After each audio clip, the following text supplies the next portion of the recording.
thank you all so much for joining us, everybody at home. This is our Trans Rights, Trans Justice 2022 panel for Good Law Project. It is too hot out here. I've got my feet in a bucket of iced water to get through this event, so I am so grateful to all of the panelists who've been able to join us here and for everybody who is watching. All the way through, if you have any questions that you would like us to answer at the end, just send a direct message to Good Law Project on Facebook, or you can reply to Good Law Project on Twitter, or you can send an email to event@Good Law Project. We wanted to do an event for Trans Pride that wasn't just focused on the endless media cycle that we're stuck in, and neither that it was focused in just a kind of rainbow hearts and performative pride that I think a lot of us have seen over the years and are getting pretty sick of. Instead, we wanted to do something where we could really dig deep behind all of the misinformation which is going out in the media, in sort of online spaces, and instead talk about real people, our actual challenges, our actual joys, and what we're doing in the world. Not just trans people as these kind of passive participants, but us as real, active, living people. I'm so lucky to be joined today by a group of tremendous people. So I'm going to go around, I'm going to introduce everybody, I'm going to click over briefly to my document which is briefing me, because otherwise, again, the heat will make me forget this. But we have Eva Echo, we have Katie Montgomery, we have Ramses Underhill-Smith, and we have Nadia Whittam. So Eva Echo is an activist, writer, and public speaker with a focus on transgender rights and mental health. She won the Diva Award for Unsung Hero of the Year 2022 and was named on the Diva Power List. Eva is a brand ambassador for the London Transgender Clinic and head of communication and engagement at Birmingham Pride. Katie Montgomery is a trans woman, feminist, and LGBT rights activist, best known for her writing, YouTube videos, and social media presence. She's also the guitarist in a death metal band and a big fan of bugs. We had a little conversation about bugs earlier. We may come down to that in a bit. Nadia Whittam was elected as a Labour MP representing the Nottingham East constituency in 2019. Since she was elected, Nadia has been an outspoken advocate for the rights of transgender people. In 2020, she was named Pink News Politician of the Year, recognizing that she had repeatedly spoken out against transphobia and thrown her weight behind LGBT+ equality. And Ramses is founder and managing director of Alternative Care Services, the UK's first specialist LGBTQI adult home care provider. He's a passionate LGBTQI rights campaigner and a transgender Black man. Ramses has worked with a wide range of organisations, including the British Red Cross, Opening Doors London, and FTM London. And I am here, CN Leicester, they, them, in my capacity as the chair of the Good Law Project's Trans Advisory Group, trans rights activist, general kind of person with opinions about human rights, and hopefully someone who is going to get us through the next hour and a half in a useful way. So the first question that I wanted to ask everybody on the panel was, what does trans pride actually mean to you? Not just this empty slogan that we see everywhere, sort of hashtag, you know, trans people are valid, close hashtag, don't do anything else. But what does trans pride actually mean in 2022? And what could it mean? So I am going to come to Eva first. For me, I think rather than pride, it's more acceptance. So it's, for me, personally, it's trans acceptance, because before we can be who we are and be visible, we have to come to terms with who we are, and then say to the world, this is us. You know, this is how we present. This is something that we can't change about ourselves, and this is how we're going to live our lives. That acceptance, we take pride from that, but I think it always comes down to acceptance, because we need people to accept us. We need people to understand who we are, and it's a crucial thing. And also, it's very empowering to, you know, actually, I don't know about, like, let's say Katie, but when I came out and I was like, you know what, I'm trans, and I said those words out loud, that's like, for me, that was a huge sense of liberation. Sadly, you know, on the other side, you know, there was a swift anticlimax thanks to all the other stuff that goes with it, all that baggage. But at that moment, I was like, I was on top of the world. So yeah, it's that acceptance, and that's where it comes from. I love that. I'm now thinking, what's the line? Like, an unexamined life is not worth living, something like that. Yeah, I love that. Ramses, what would you say trans pride means to you?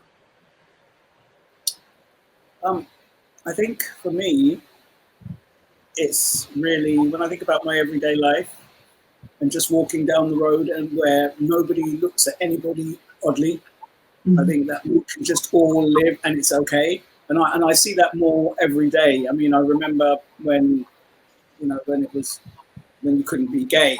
Now it's you can't be trans. And I believe everything is sort of transient. But I walk down the road now. I live in central London, and I see a variety of all types of people presenting in all different ways, and nobody turns their head. And I think that freedom that it gives all of us, not just trans people, and not just it gives us all a sense of well-being, because we see in social media with a lot of young people, can't be yourself, you have to try and be somebody else, and then we have massive mental health issues around that. But being able to be yourself and people respect you because you are yourself, I think it gives me a sense of pride, but also gives everybody else a sense of freedom. Absolutely. I'm going to come to Nadia next as our cis ally who is joining us. From your perspective, as someone who isn't trans but who is an ally to the trans community, what does pride mean to you, or what could it mean, do you think, to more people? I mean, firstly, what it isn't is an opportunity for corporations or non-trans cis people to show kind of performative support without actually showing solidarity and putting the work into winning liberation for our trans siblings. I think for me, it's as a cis queer person, it's about standing with the most marginalized members of our big LGBTQ plus family and fighting for their rights, making sure that there's no backsliding. So I'm talking about like the exclusion of trans people and intersex people from the conversion therapy ban, the fact that the EHRC, which is literally meant to be protecting marginalised groups, backing the government on that and opposing reform to the Gender Recognition Act in Scotland.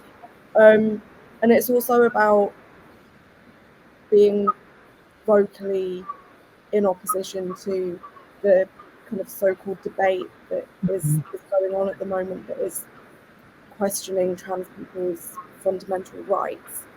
I think it's also about celebrating the progress that has been made, and I don't mean in society, but in the trans community, like how much bigger London Trans Pride was this year than it has been in previous years. 20,000 people all coming to London to fight for trans liberation, I think is amazing. Absolutely. And Katie, can I put the question to you? Yeah, I'm glad no one said my thing yet. I think for me too, Pride is a protest. I think it's true for all, like LGBT Pride, but particularly at the moment, trans Pride. That's kind of how it started, and I feel like, in being trans, there are some problems like healthcare that you have to deal with for yourself, but 99% of the problems we face are caused by cis people either creating systems purposely there to punish us for existing, or just abusing us. And it's a protest against that. The government isn't going to change and make things better for us if we just sit down and wait for it to happen. We have to go up and make a load of noise and get in their face and say, change this, or we're going to get louder. And and also I think as well in that sense, it's a protest as well against society, but it's also showing other trans people that we can have solidarity between us and we can make our own culture or our own like society and our own community. Which is, there for all of us. And even if they do create laws trying to ban us from things and take away all these healthcare and things, we can work around it. And that's what's happened in the past. And there was much worse laws in the past, and then there was trans people protesting against them, and now the laws are slightly better, and now we're protesting against them with an even bigger force, and it's just will be unstoppable. So that's what it is to me. I love it. Thank you so much. I mean, I think that sort of dovetails nicely into the next point that I wanted to raise with everybody, is thinking about the issues that we're facing and thinking about the political situation, the sort of political cultural situation we find ourselves in. I know everyone here, and I'm sure a lot of people sort of online on the internet watching us are sick to the back teeth of hearing about, the trans issue, or as New Statesman so classily put it, the trans question. Thank you. That's definitely the right way forward. And I think, one of the things that we often then say is we say we're not an issue, we're people, we're not a question, we're not a debate, we're human beings. But flipping it around a little bit, is there an issue that trans people face or our communities face that isn't getting the airtime it needs, that you would want people to know about? And maybe, rather than just saying to people you should know about it, could you direct them to somewhere they could learn a little bit more, or explain why it is that it matters? I'm going to go the opposite way around this time, and I'm going to go Katie first. Yeah, I think pretty much all of the issues that the mainstream media talks about that like positive for us are non-issues compared to our real issues. They're always going on about just validation. That's the word they say all the time, and they talk about pronouns all the time. And sure, that's important, and cis people kind of get validation for free and pronouns for free, and we don't. But things like healthcare and persecution from the police and the state, all of that kind of stuff is much bigger issues. And when we do talk about issues that cis people do like to talk about, for example, sports and prisons and things, every single time we only ever talk about the cis people having to tolerate trans people around them. I just saw a story today about a trans woman who had changed all of her legal documents and got arrested for something. I'm not sure what, and then got put in a men's prison and then was brutally beaten by by male prisoners. And that never comes up. Not in a million years would the mainstream media talk about that situation, which is very common and happens all the time. For example, over half of trans women who are put in male prisons in California were sexually assaulted or raped. So, and that's a huge statistic. Like, it's disgusting, and it's just never mentioned. So yeah, there's so many issues. We never look at them from a trans people's perspective. But I think the biggest one is probably healthcare. But I'm sure someone else will pick that up. I mean, I think we're gonna circle back around to healthcare with Eva particularly, because I know that you have a lot to talk about there. But I'm going to come again backwards order. Nadia, what would you say is an issue that deserves to be talked about rather than this endless backwards and forwards about, but what is a woman really when you get right down to it? I think Katie put it so well about the media and politicians being obsessed with things that trans people I speak to, like it's important to have your pronouns respected. Everybody has pronouns, cis people have pronouns. Everyone needs to go to the loo. But actually what's really important is the fact that people are waiting 5 years for basic healthcare. The fact that 1 in 3 employers openly admit that they wouldn't hire a trans person. That rates of domestic and sexual violence are much higher. You're more likely to be homeless. These are the kind of material conditions that the most marginalised people in our society, like trans people, are having to endure. And I think the message that I'd want decision makers to understand is that actually when we improve the rights of the most marginalised people, everybody benefits from that. We all want access to good healthcare. We all want to live in a safe home. We all want to have a secure job that has good paying conditions. But I think workplace rights are particularly important, and part of overcoming that is around scrapping anti-union laws so people can actually fight back against bad employers, but also making sure that people are covered by the Equality Act, which a lot of trans people aren't. I mean, I will challenge you a little bit there, because I think the Good Law Project opinion following the case against Range Rover, I could be wrong, is that trans people are all covered under the Equality Act, but a lot of employers don't know that we're covered by the Equality Act. So it's like a real chicken and egg situation where, like, technically, yes, you are, if you can afford a lawyer and you can take it to court and you can argue your way out of it, but it's not widely known. But I'm going to ask Good Law Project if they could retweet either at this moment, because I know there are like special magic goblins doing their work behind the scenes, whether they could maybe retweet something or if they could clarify that afterwards, because I know that's certainly what I believed for many years, and maybe that still is the case, but I thought it had been challenged. But I absolutely... That would be great, because, I don't want to say anything that's incorrect. Yeah, but I think there is a huge amount of confusion there. Ramses, what about you? What would you highlight? Good question. I mean, I think about the fact that employers, and politicians don't consider trans people to have rights. And when you when you break that down to just every day trying to get on with your life, running a business or whatever, when a trans person is discriminated against, just like we had the racial discrimination. How many centuries did that take to come into play? How do you tackle that? How do you prove that? And just from general experience, I see these challenges all day long, and I think people, the powers that be need to understand that it's not acceptable for us to continue to be discriminated against. And we'll talk about healthcare, but if we talk about social care, I work in social care, and if a non-binary person says to a social worker, please address me this way, social worker will invariably say, well, why? I don't get it. What's your problem? Even though they've had all the training, and then what you get is, I've had all the training, don't teach me anymore. So stuff needs to be put into practice.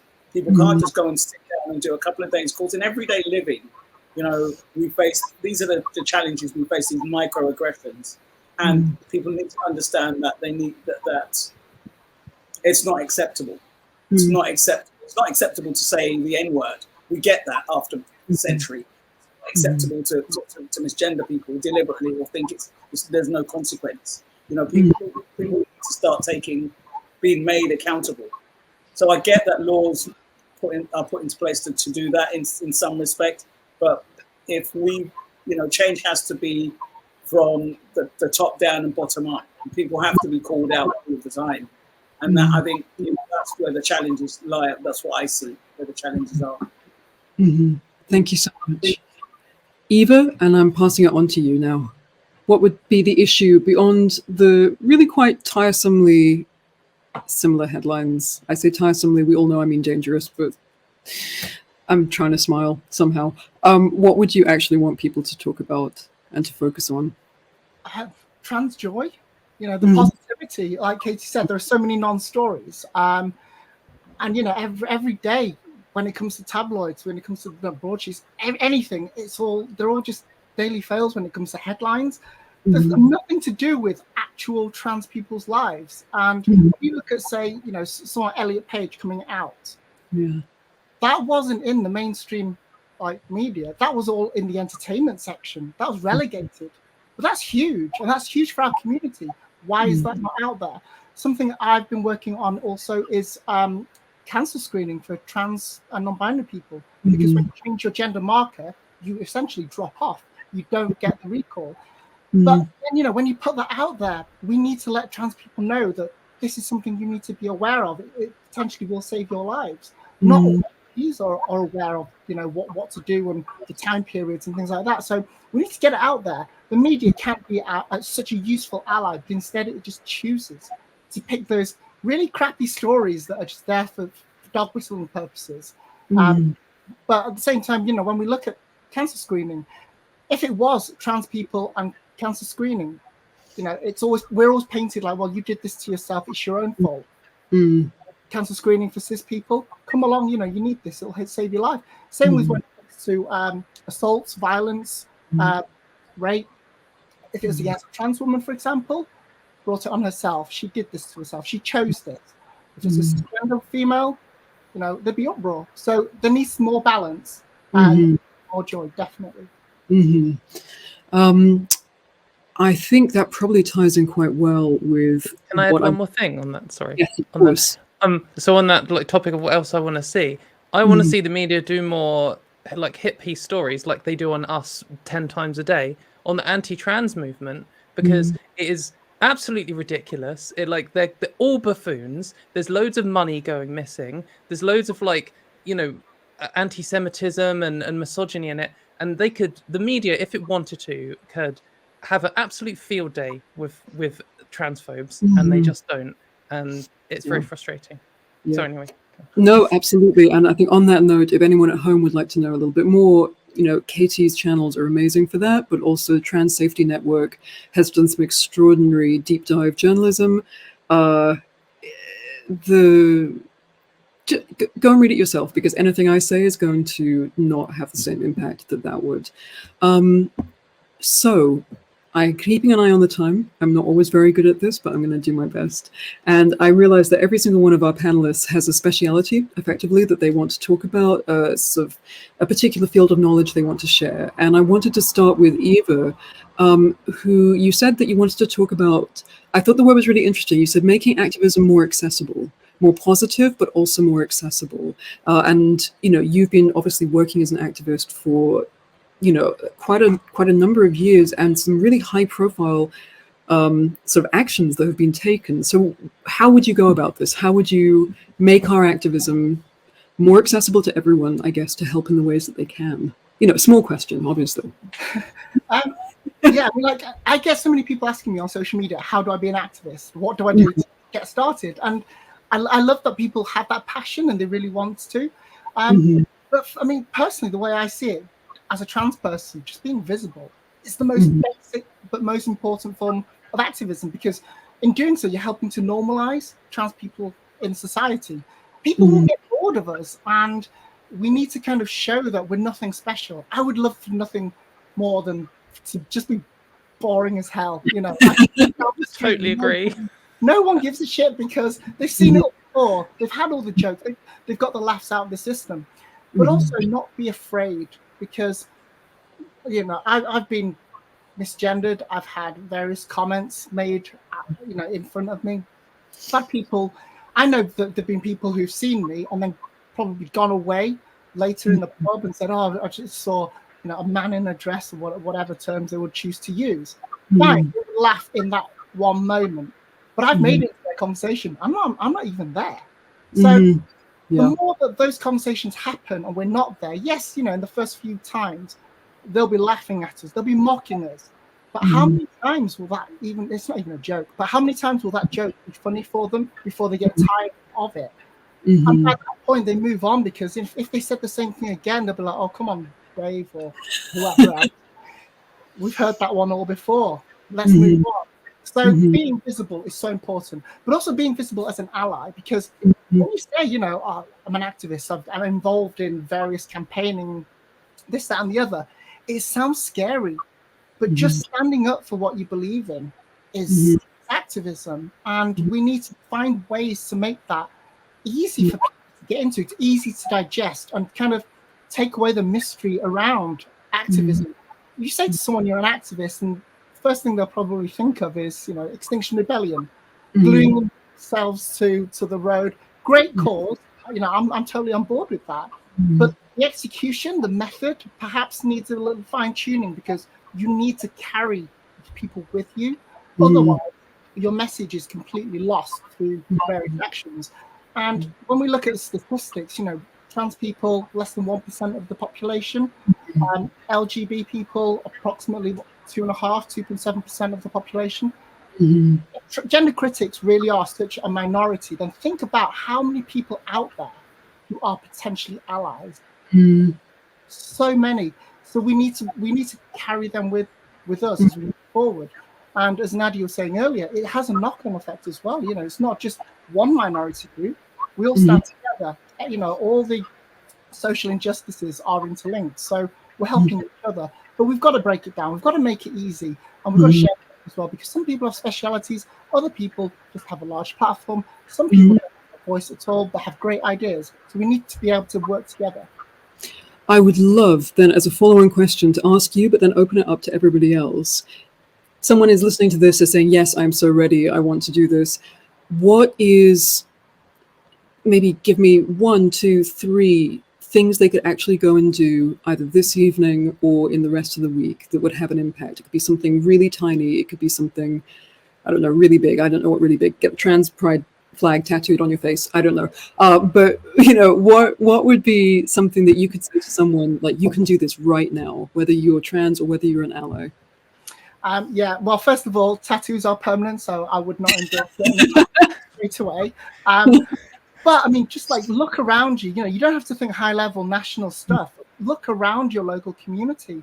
If you go to the gym, for example, ask about, as a trans person or for trans clients, do you have a policy that includes them? And ask those questions. They might not have a policy. They might go away and think about it. They might tell you lost, but at least you know where you stand, and you have a starting point. Because when it comes to activism, there are so many areas. It's so difficult to know, where we attack, where we go from here. Just look around you. Trans people are people.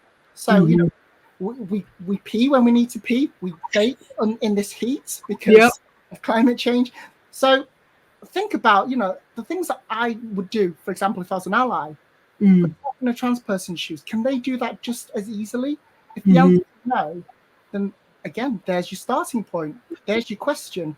Holiday, if you're booking your summer holiday, think about the countries that LGBTQ people can't go to just for themselves. Think about that, and maybe say to your travel agent, do you do a service where you would say, and advise LGBTQ people, these destinations, these are the precautions you need to take. I love that. Okay, so of our actions, we have one is just ask the questions. Like, ask the questions that can open the door in whether things are genuinely inclusive or not.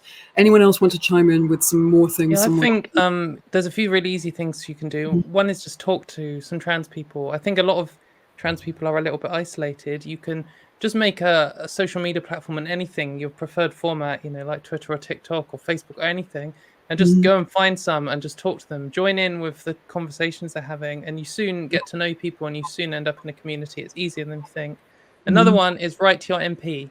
Maybe if it's Nadia, but most MPs have absolutely no idea. And I talked to my MP and talked to him on the phone, and I was like, "Have you ever talked to a trans person before?" He was like, "No." I was like, "Do you even really know what we are?" He was like, "No." I was like, "Well, we're just normal people," and I had that conversation, and if more people have that conversation, you'll start realizing that we're voters, and it might make a difference. And also, like Eva said, start locally as well. You don't have to be going on Twitter and fighting with all the horrible people or anything. You could just go to your local feminist club, or you'll go to your board game night or something, and just be a person there. Because lots of the time, you are the only trans person who is anyone there has encountered, and that can make a difference.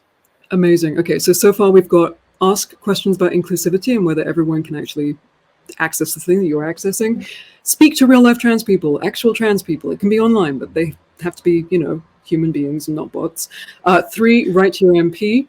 And 4 is go and do something in your local community. I am a member of a sword fighting club.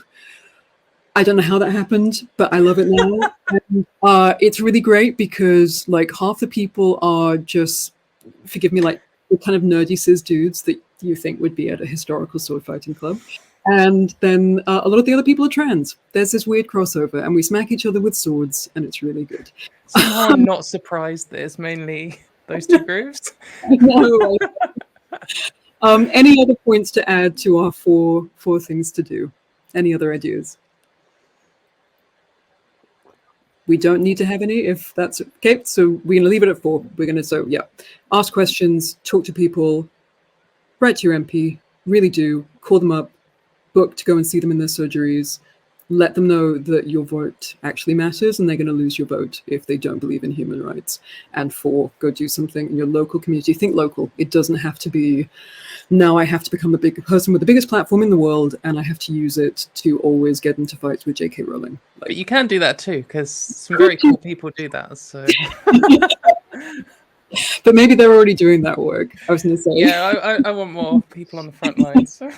Speaking of local, can we invite gender critics to these sword fights? Because I think that could be a good way of settling things.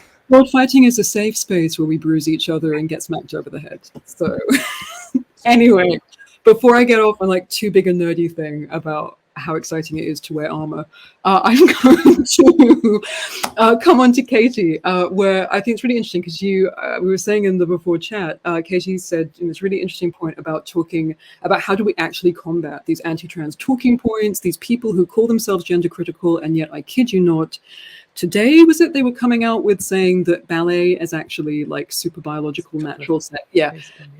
Oh my God. And I would love to know your thoughts on sort of one, how do we combat this kind of disinformation, this, like really quite out there lies at this point? And two, how do we get across the message that trans-inclusive feminism, trans-positive feminism, trans feminism is here and it's alive and it's doing incredible things? And actually, when you survey people, most people believe in that kind of feminism, not the kind that just... Stop myself from swearing at the last moment. The craps all over people who don't have the same privileges maybe as other members of the group. How would you... Right. I think the gender criticals, or sex realists as they're calling themselves now, which sounds very suspiciously similar to something else, they have sort of two major advantages in messaging. One is that when you're a reactionary, your messaging is always just easier. Like it's much easier to drum up hate for a minority than to explain the nuances of their lives. And also they have the entire British media establishment on their side. The British media particularly is absolutely atrocious for trans people. The American media, which is like notoriously bad for everything, makes the British media look amazing when it comes to trans people. So that means that they've got some of their like ideas and slogans are everywhere, and ours aren't. But I think it's important to learn not just what they are literally saying and then learn what trans people are saying and then just carry on saying the trans people thing, but learn some of the sort of basic arguments and the reasons why people are saying them. I think a good example of this is a classic sort of defense for trans rights you might hear from a well-meaning cis person who hasn't really encountered it much, and they've heard someone say this on the TV once, and they'll say sex and gender are different things. And to them, that will be like they've just done a mic drop, and they'll be like, oh, well, there you go, it's the end of the conversation. But the gender criticals have absolutely like created their whole worldview around addressing that claim. And when you're saying that, you're setting them up for their whole propaganda run, and they'll say things like sex not gender, and sex is real, and sex matters, and all of these things, and they'll be like, gender doesn't even exist, or we should get rid of it. And if you're not prepared for that, you're really left open to just having been walked all over by them. But if you listen to what they're saying, and you kind of think, well, what these are all just slogans. We're just saying slogans at each other. And to combat people's slogans, you can often just find out what they're trying to say. What is the actual point you're saying? What are you saying when you say sex is real? I mean, are you making the claim that I think sex is imaginary? Or are you just trying to say that everyone should be segregated by their birth sex? And if that's the case, then the response to it isn't, oh, well, sex and gender are different. The response to that is, your birth sex isn't important for everything in your day-to-day life compared to the actual reality of your body and, how people perceive you and things. And that might sound a bit complicated, but in messaging, I think that it is important to listen to these arguments and discussions amongst trans people and cis people, and hear what the responses to these mainstream arguments from gender criticals are, and to try and get them out there. I think that often people will get, in the rare occasions when trans people or trans allies get a chance to talk in the media, they'll say, oh, so what about this trans person who's trying to swim in a race? Should they be banned from the toilets? And you could just be like, well, no, because we should call them the right thing, and they should be allowed to go to the toilet and validation. Instead, you can say, why are we focusing on this ridiculous problem when trans people's healthcare in this country is an absolute state? For sure, trans people should be able to play sport, but it's not nearly as important as how hate crimes have risen 4 times under the current government, which is completely disgusting. And you can get kind of your own messaging in around that. And I think we need to put more effort into controlling the conversation, because we are being very, understandably, and I do this too, very reactive. The gender criticals make something up. They'll say, oh, this, Ian Huntley is trans. And then we'll all have to say, no, that's completely fabricated. And then that's the whole argument. It's a news cycle. They're all talking about how ballet is, or they were saying all dance was not gender segregated, but sex segregated. And that to them, that might mean nothing to you, because lots of people think gender and sex are the same, like a synonym. But what they're saying is, when, like in some dancing, the man leads and the woman follows, and the woman wears a flowy dress and the man wears trousers, they're saying that isn't like gender roles in society. But that's like a biological thing. Women are smaller, therefore they have to be the follow in dancing. And yeah, it's they've created that now, and we're all reacting to it. And I'm talking about it right now, when we could be talking about, you know, leading the conversation and saying why are hate crimes up 4 times? It's disgusting. Like, it's caused by the gender criticals and others. So I mean, I'm gonna take your point. I'm gonna briefly remind everybody that if you have questions for our panel, that you can send them through on Twitter, on Facebook, or again, the amazing goblins. Look at them go. They're so magical. You can send an email there. But I really loved, before briefly, we're going to come on to sort of the talking points that Ramses and Nadia are some specialists in. But thinking about leading the conversation rather than going, and thinking about feminism, because, like, no surprise, I'm a big feminist nerd. Like, one of the things I love so much about intersectional feminism is you can't pull trans people out of it, and the feminism wouldn't exist without trans people, and it's so there. And thinking about, you know, Katie, what you're talking about, you know, we get so bogged down by like, oh, but what is biological sex? Is it real? And then I think back to feminist movements saying biology is not destiny. You know, it's a really basic cornerstone.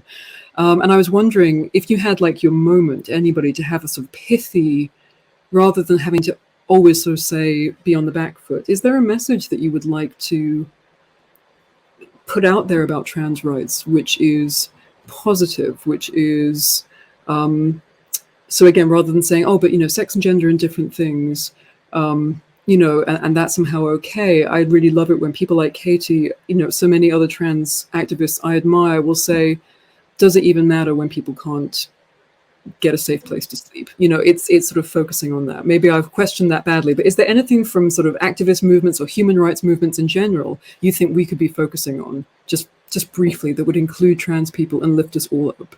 Yeah, well, I mean, feminism, I feel like, is inherently having to be trans inclusive, and I don't even like the phrase trans inclusive, because it makes it sound like, oh, we're including you. It's like inherent within feminism, which is the struggle against patriarchal oppression and like gender hierarchy. And the patriarchy's whole thing is straight cis men at the top, women at the bottom, no one else exists. Like, anyone who tries to break those rules is severely punished. And if you're a straight cis woman and you're like, I don't like this hierarchy, I want to get rid of it, you're not going to be able to do that without also addressing the pillars holding it up, which are the oppression of sexuality and sexual orientation, and the oppression of trans people and gender nonconformity and gender variance. That's all a part of it. You know, it's their central pillars, and without attacking all of them at once, we won't get rid of it. And I think that focusing on that, rather than focusing on chromosomes, of course it's going to be, it's not just the most the sensible way to attack it and to win this battle against oppression, but it's also the most uplifting and best way of getting solidarity. Like, when, you know, if I'm talking to a cis woman and she's been sexually assaulted, and I can say I've been sexually assaulted too, rather than arguing about whether misogyny can happen technically to someone with XY chromosomes, completely ridiculous conversation. What we should be saying is solidarity over this, even if our experiences were slightly different or not. Let's fight back against the system that is creating this as an everyday experience for both of us. And then now we're friends, and then good times happen. Amazing. Would anyone else like to add to that, or shall we? Yep, Eva? I just want to say, I mean, you don't have to look at the cost of living crisis right now. You know, when something like that happens, it affects everybody, regardless of your gender, your sexuality, your color of your skin. We're all affected. And we only have to look in one direction to see, you know, that a government has not done what it's needed to look after us. So when you've got like gender critical groups who are, you know, like certain ones who say, you know, we're only about lesbian, gay, and bisexual people, then I usually turn it around and say, well, okay, what have you actually done for lesbian, gay, and bisexual people? What have you done? Nothing. Yeah, exactly.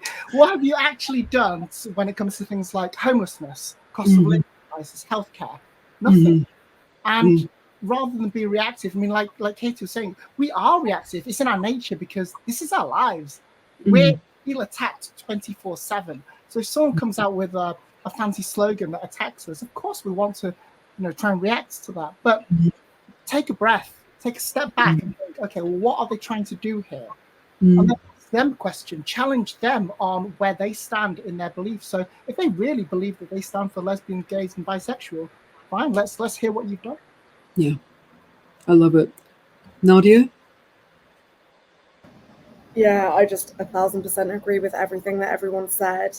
I think that it's important to remind people that actually trans exclusion makes feminism weaker for trans people, but also for cis people. Like, all of our struggles are overlapping and interlinked, like the right to bodily autonomy, the right to self-determination rather than kind of our physical attributes determining what the options open to us are. There was this quote by this Black lesbian group in the 1970s that said, if Black women are free, it would mean that everyone else would be free too, because that freedom would necessitate the destruction of all systems of oppression. And I think exactly the same thing can be said about trans women and cis women. Thank you. Ramses, was there anything you wanted to add? I'm listening to the conversation, and it kind of makes me think about, as a Black man, I kind of, we have obviously all kinds of struggles, but with the Black Lives Matter movement, something definitely changed inside of inside of the psyche of Black people. And when you talk about being reactionary, that's what race has always been. I've always had to present myself or explain, assimilate. I always have to try and speak and try and do, and you spend your whole life, and that's what colonialism is, that's what racism is. You spend generations trying to mimic and trying to live up to something that you actually aren't. You don't want to be part of that issue. And what's happened recently for us is that, or I'll speak for myself, is that I am enough. I don't have to react to everything. The conversations I hear around feminism, and that feminism excludes Black or Black and brown women. It excludes trans men. So it's just like a very minute conversation around being trans. And I sort of see what's going on, but in the grand scheme of it, I have other things to think about. And at the very beginning, I did get into some of these conversations with some of these organizations, and I just thought, this is not what my life is about. And I'm really, at the end of the day, where do I want to be at the end of my life? And what I can do to move us forward as a group of trans people, I will do, and they're coming along with me. I want to be allies, but it's going to take some time. Things will change.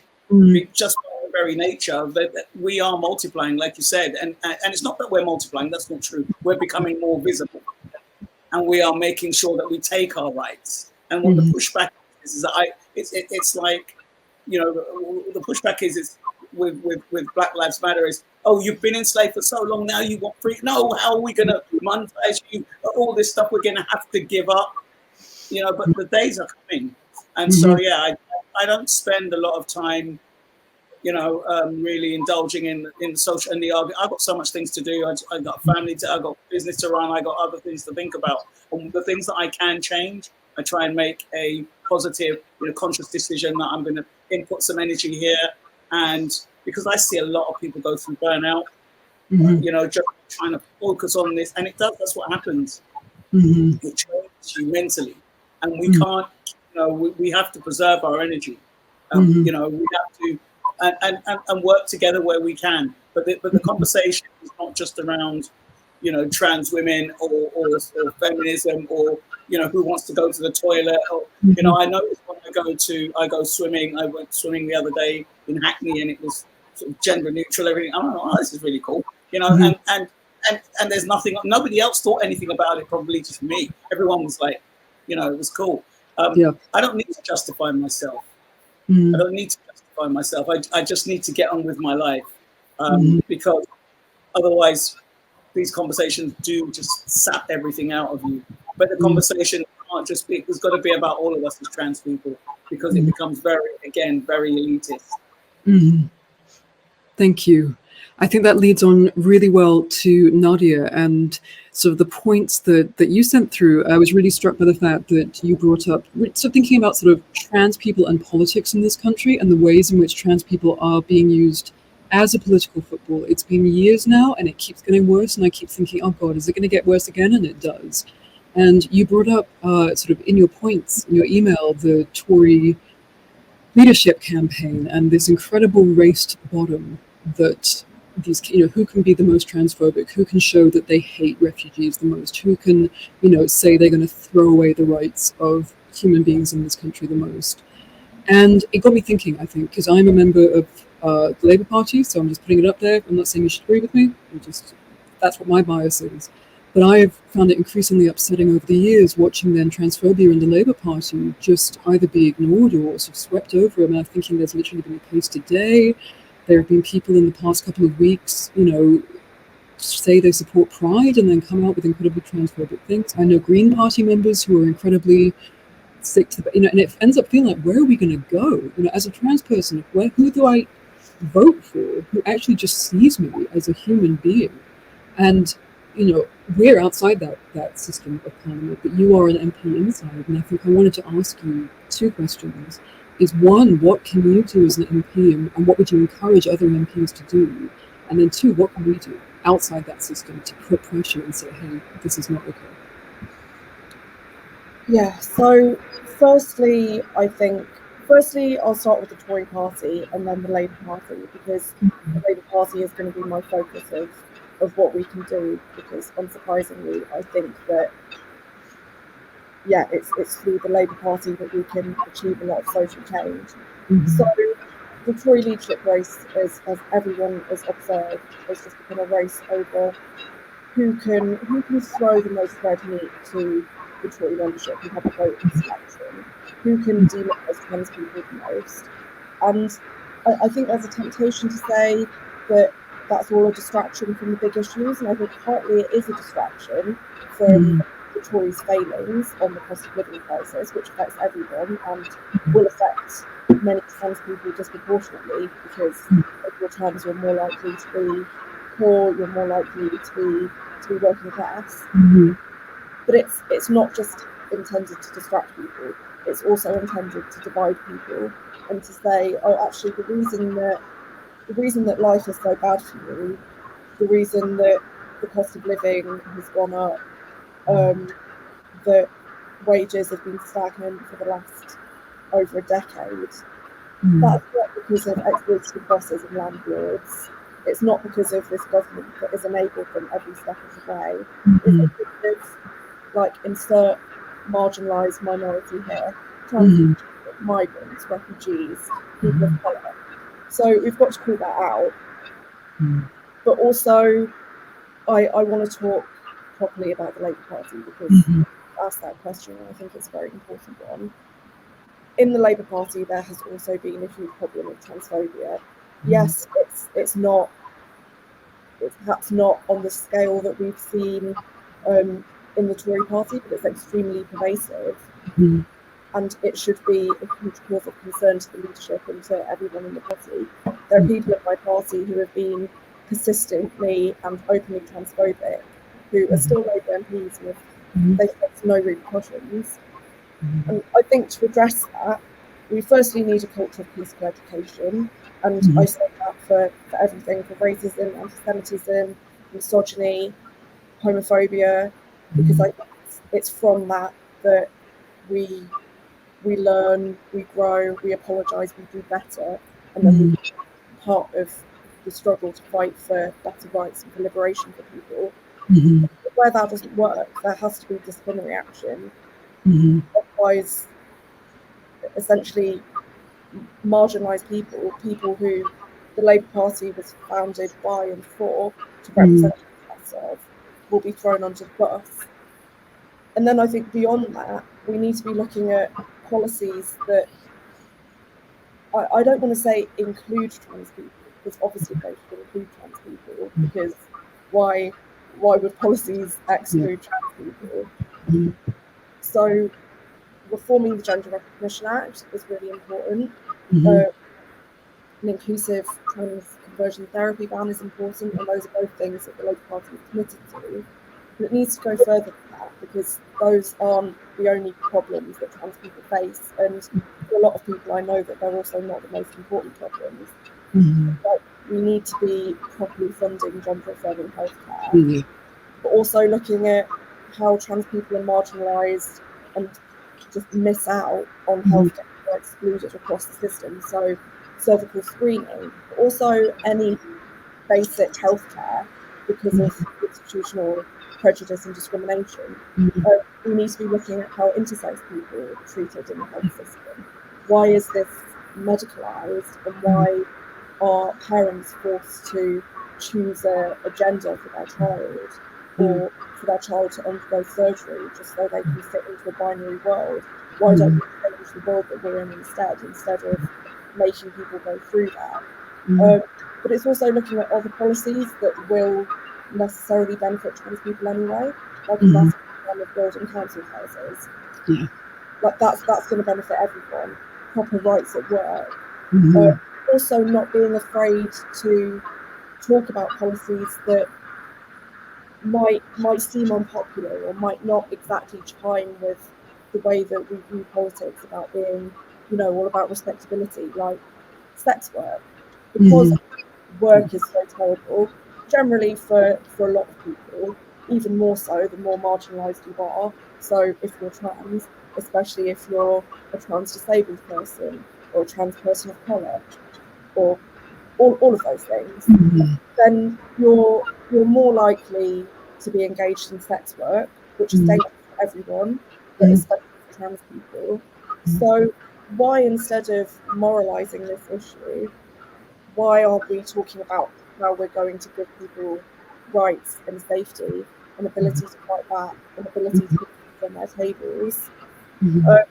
So recently I organised a roundtable of trans members and former members of the Labour Party that put forward their views, their experiences, and on the back of that, those of us people who attended that roundtable are putting together a report on that about what the party needs to do both internally but also externally.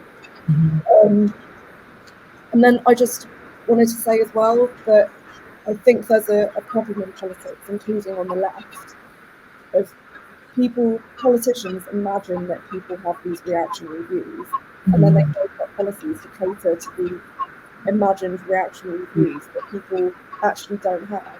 And I'm not going to look at history through rose-tinted glasses, but even if you look at LGFM, lesbian and gay support for minors, I know that also had a lot of tensions, but it was basically about people who had shared class interests or overlapping oppressions coming together and standing as one.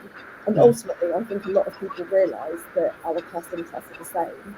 And for the Labour Party, we need to be making trans rights and trans liberation a core part of class struggle, because it is.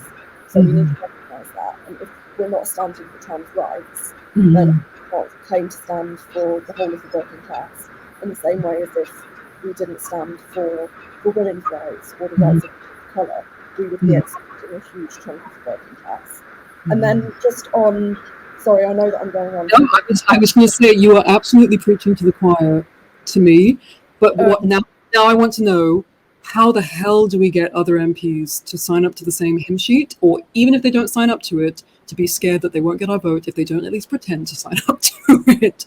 If they can't be told to do the right thing, can they at least act in their own self-interest? How do we get, from your perspective as a parliamentary insider, what do we need to be doing to say, hang on a second, you work for us? So I think it's two things, or maybe three things. I think that we need to democratise parties themselves so that members of parties can hold their representatives to account, because as a Labour MP, I'm a representative of my constituents. I'm also a representative of the Labour movement. And if people don't want me, if I mess up really badly and I don't learn from it and I don't grow from it, then they should be able to get rid of me and replace me with someone better. No one has a God-given right to be an MP. So I think that's one thing. Another thing I think is recognising that a lot of our power is outside Parliament, and in some ways it's, well, in virtually every way it's terrible that there's an 80-seat Tory majority. What that also means is that the movement outside Parliament, the Labour movement and social movements have a lot of power. I know it doesn't feel like it, but it's through public pressure that we get parties to change course on things, and that's been evident through everything that's ever been won. Nothing has ever been handed to us just by benevolent politicians. It's been fought for by grassroots movements, and that's what we've got to keep doing, and that means organising in our workplaces, organising in our communities, organising in political parties if you can bear to. Thank you. That's really fantastic answer, and I wish I could open it up to everybody else, but I'm very much aware of the time, and I could keep talking to everyone for ages, but I really want to come to Ramses and ask you about sort of an area that I know you're really passionate about, both in work and in terms of your personal ethos, which is about trans families. And you said you wanted to talk about the challenges that people can face sort of with our families, with having families, with being in family, but also the incredible positives, the possibilities which is there. So can I ask you to talk a little bit about that? I think for me, being around a lot of sort of younger trans people, I realise that a lot of them don't believe there's a possibility to have a family. So, which is really, if that's your choice, that you should be able to do that. And there isn't a lot of information out there that supports that. I know we're doing some work at the Good Law Project around, in terms of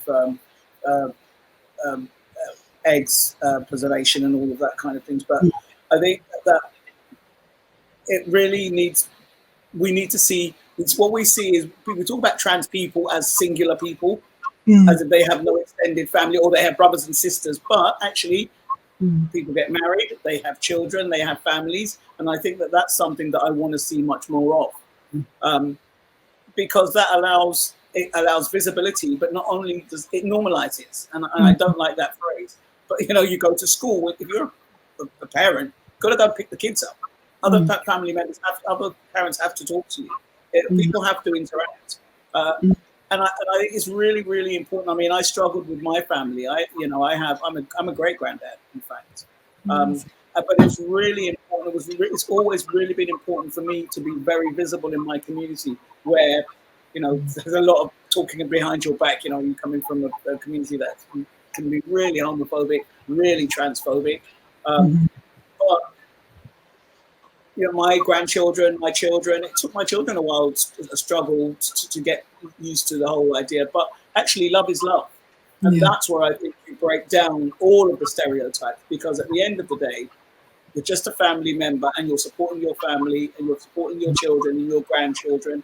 And, we have the right to have grandchildren, great-grandchildren, great-great walk. I walk my daughter down the aisle, and we all, if we want to be a bride, if we want to be, we all have that right. And I think that that's something that I want to talk more about, and I want to see more of, and I want more support to be around, particularly for young trans. I did a camp, I think before the pandemic, with younger trans children and non-binary children. And what I talked about was the fact that when they're older, none of this is going to be anything. They're going to be worried about paying the taxes and paying the mortgage and paying school fees. And that's the thing that I want to see more of. Just, we are just, we eat chicken nuggets or bird's eye, whatever it is, whatever the adverts are, exactly the same as everyone else. This idea of a family must be this and this and this and this. We need to move away from those stereotypes. And by being visible and giving support, particularly to youngsters, when I talk to young people, they are very, oh, what, you mean I can have a family? We have these conversations. Yeah, I want children, or I want, some people don't and some people do. But if you want to have that option should be there from the very beginning. It shouldn't be something that's taken away from you, or you don't deserve to. And the more we see ourselves on screen like that, I was in Wales this weekend with my family, and my granddaughter took a picture. And, you know, my granddaughter doesn't care whether I'm trans or not. She just has no idea. It doesn't bother her. What bothers her is, can I play with her? Can I put her on the swing? You know, is she going to get ice cream? All of those other things are the things that are important.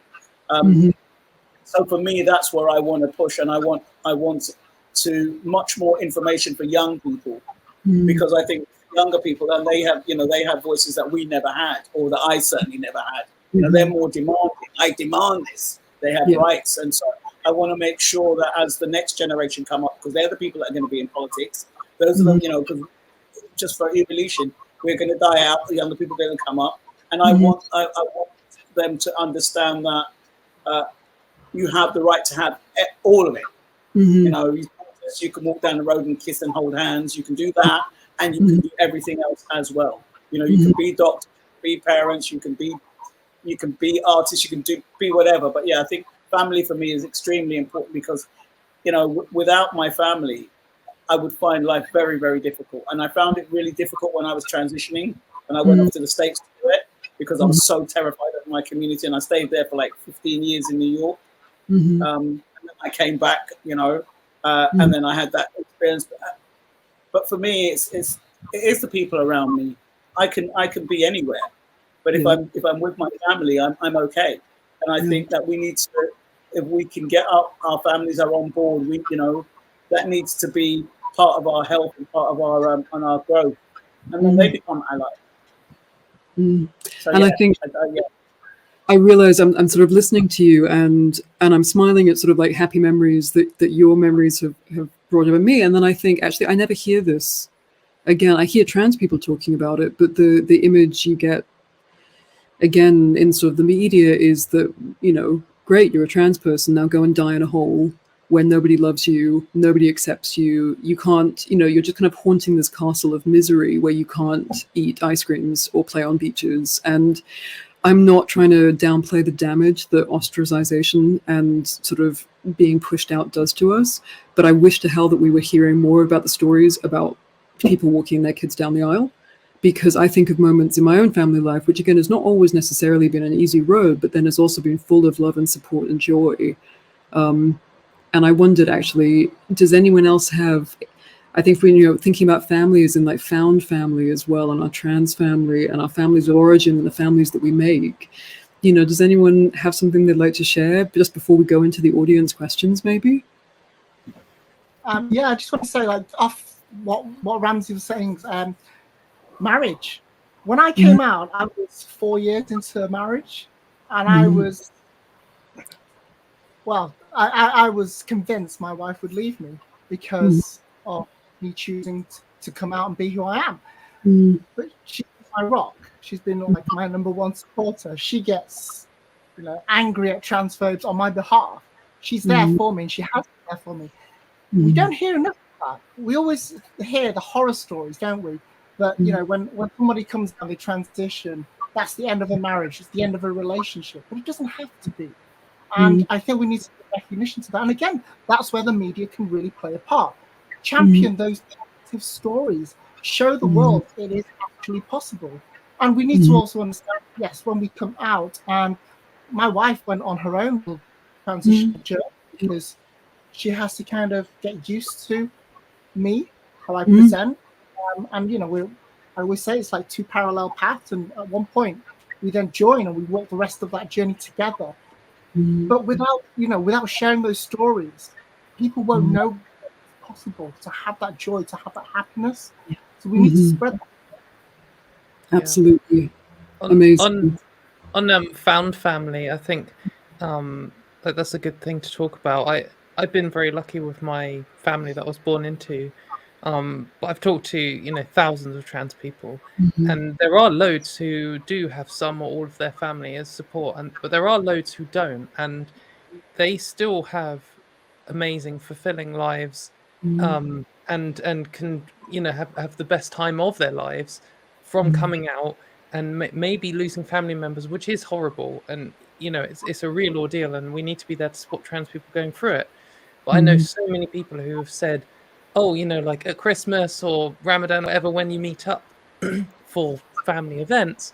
Mhm. I've got my own family now that I've either through marriage and children or through lifelong friends or through community, trans community and stuff.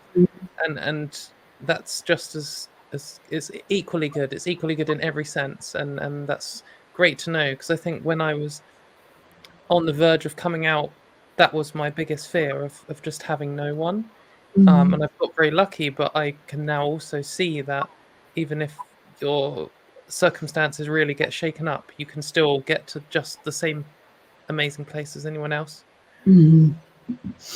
Amazing. Thank you. Nadia, was there anything you wanted to add to that?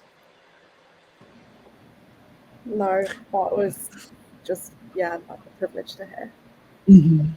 Amazing. The reason I'm looking at my phone is because we have some questions coming in, which are coming into my phone from the Good Law Project. So anyone else who has some questions, please send them through, but we're going to get started on the ones which have already been sent through. I'm going to go for the second question, which I have been sent on my phone, so hopefully, which is about being better communities within the queer community, about supporting supporting trans people, and just being allies. And Kevin, who has asked this question, has said, is there anything different from the tips that you mentioned earlier? So thinking specifically within our broader queer communities, what can other sort of, LGB, sort of A, I, sort of Q people do to support the T? Anyone want to go first on this?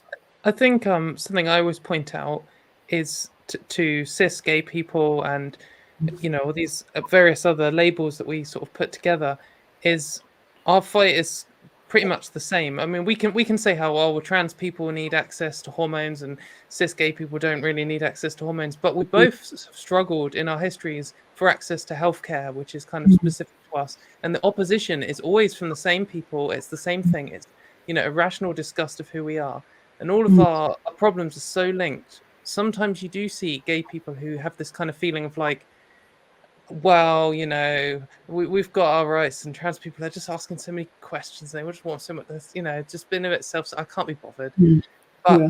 the enemies of trans rights, the people trying to take away our rights, they don't even really draw a distinction between us. I mean, politically they do, because it's convenient at the moment to hate on trans people and not gay people.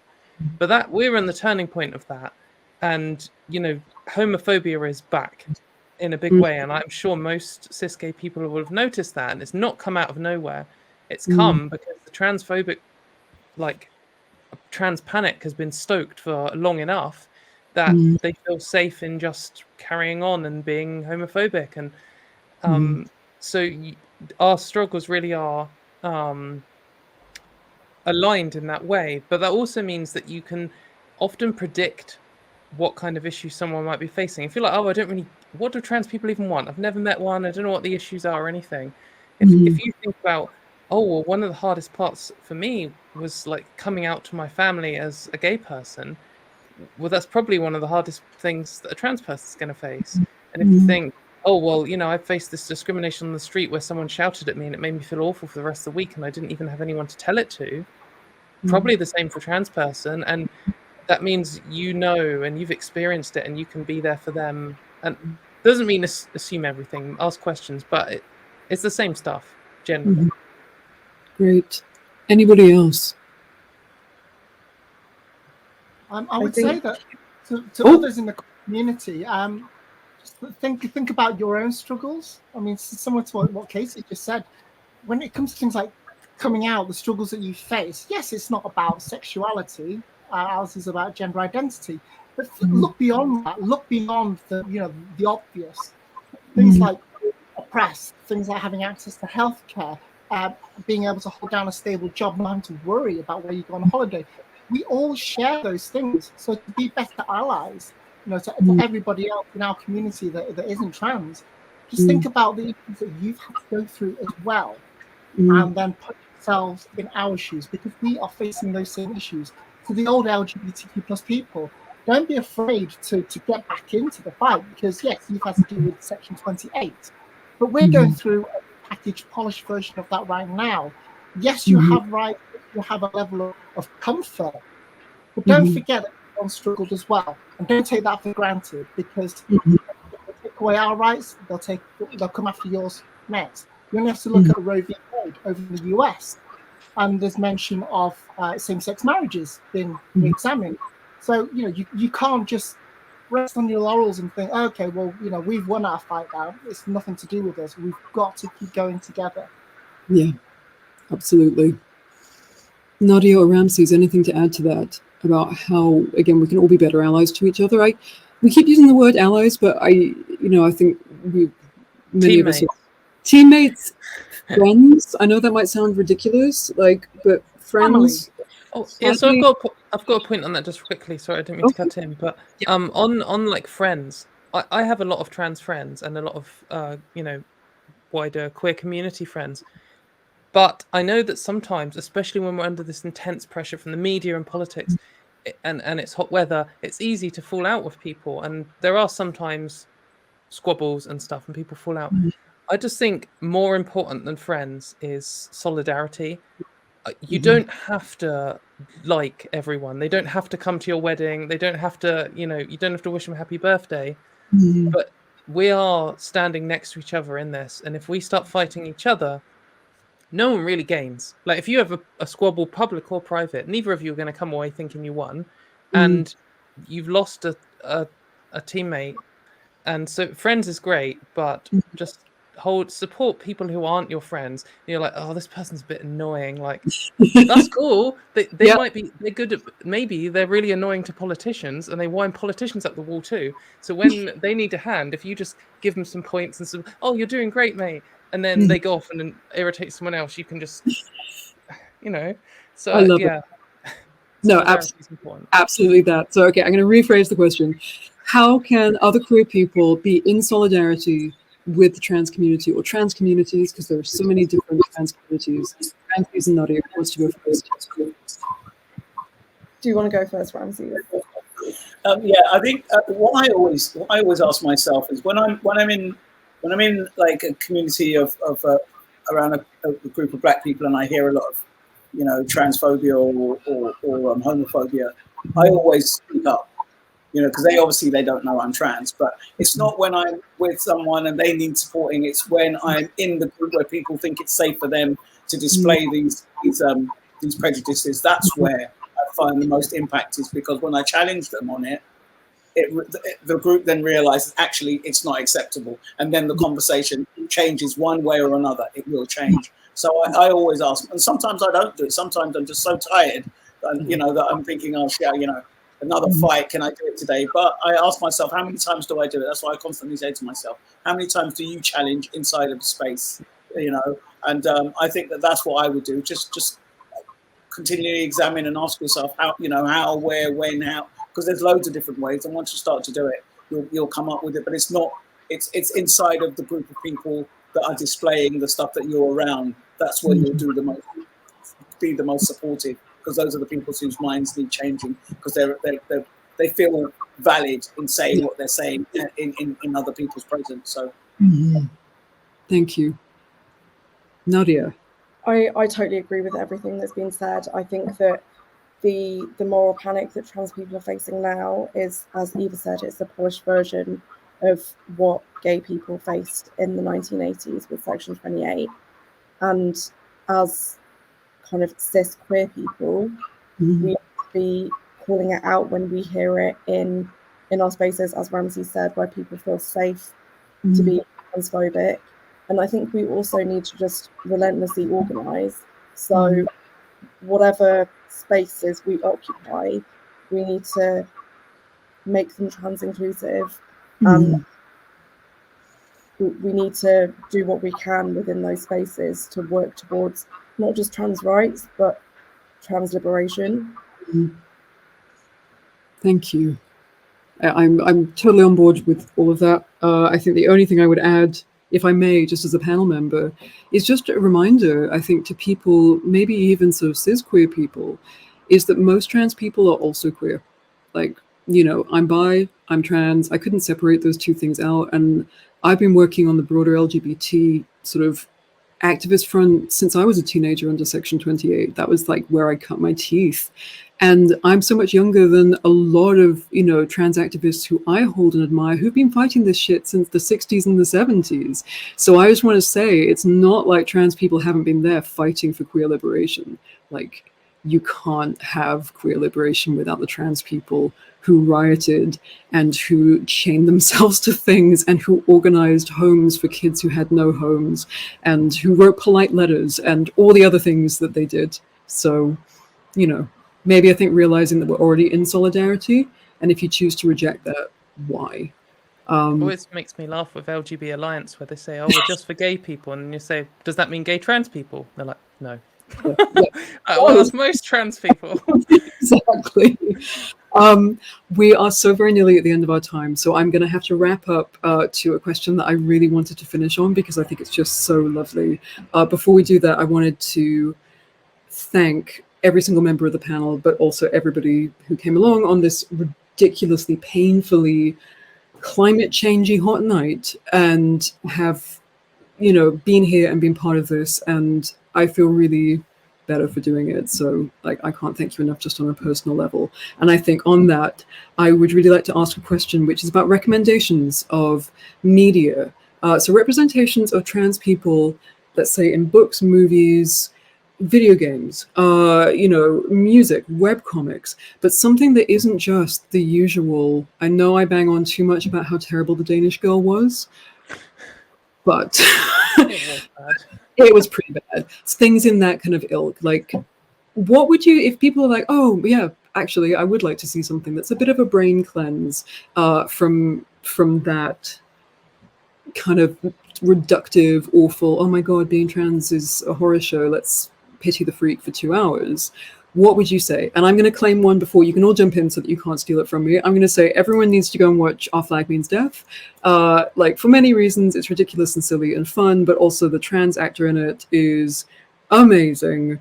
Their character is defined not by their transness, but by the fact that they are seeking bloody vengeance in a pirate-style way with knife skills. And I don't know how I can sell that any better. It's amazing. There are pirates. There's a seagull. It's very weird. Knife skills. Anyway, who else would like to recommend something? I can go first one. I don't really consume much media that has like fiction and stuff with trans people as characters. But I can recommend some bands I like with trans people in them, and I think so I'm a metalhead, and in the metal community, it's usually like 20 years behind normal society. It's quite conservative, I guess, and we're just starting to get trans people in bands, and it's really cool to see. So I will recommend Cretin, the first metal band I ever discovered with a trans guitarist. That's like death metal, grindcore. Liturgy is like sort of post-black metal band. And then recently discovered one called Pupil Slicer. Sorry to the tech goblins who might need to censor all the band names. They're like, I guess like tech metal, a bit like Dillinger Escape Plan, if you know who they are. And they're all some really cool trans bands. It's good to see trans people getting up on stage and just being normal. I love it. Amazing. Eva, what would your recommendation be? I would say, even if, like, for me, music has been a massive thing. I was a musician before I came out, and someone that really always inspired me was Laura Jane Grace. Yes. And reading about Laura's own journey from, being in a band, transitioning, and still being in a band, and still being a musician was really inspiring. And even if you don't like that sort of music, just read up about her anyway, because she's not, her trans doesn't define her. She's still a musician. And through her music, she's able to reach out and connect with so many people. And it's absolutely fantastic. And it just goes to show that trans people are just people too. We do other things. We can be musicians if we want to be. So yeah, I would definitely say, like, read upon interviews with Laura Jane Grace, check out some of her music, her solo stuff, and with her band as well. Amazing. I'm loving, like, as a trans musician, the fact we've had 2 music references is pleasing me in this very deep way. I was going to do like a Mr. Burns style hand thing, and I'm sorry, I'm too hot. Sorry, Ramses, what is your recommendation? I would say check out Campbell X. Just check out Campbell X's body of work and just learn about them. yeah, it's trans man of color that's been making films for a very, very long time. I'm going to literally jump on that, and I hope this doesn't come across as self-promotion, but Campbell X just curated the most recent edition of Transpose, which is a trans arts night, and you can watch it for free online. I can send the link round, but if you watch the film, it's got 2 of Campbell's most recent film shorts in them, which are absolutely incredible. Still We Thrive and Desire. Yeah, his works are outstanding, so watch them. Nadia, for you, what is a recommendation? Can I be really cheeky and have 2 recommendations? Because I've got 2 that I can't choose between. So firstly, and I know everyone will have already seen it, so it's great, but Heartstopper, because I just feel it's like there's so much trans joy in it that isn't, it's not just focusing on a singular part of someone's identity, but them as a whole person, and that everyone has a right to joy. And that's something that we don't say enough as activists, and we don't center enough in like the kind of world that we want to build. There was this quote by Emma Goldman about basically the right to joy, and if I can't dance, then it's not my revolution. The second one is Danny Coyle's podcast. They, I think they use she, they pronouns, at Intersexy on Instagram, and it's like just about the joys of being intersex, and it's really great. Amazing.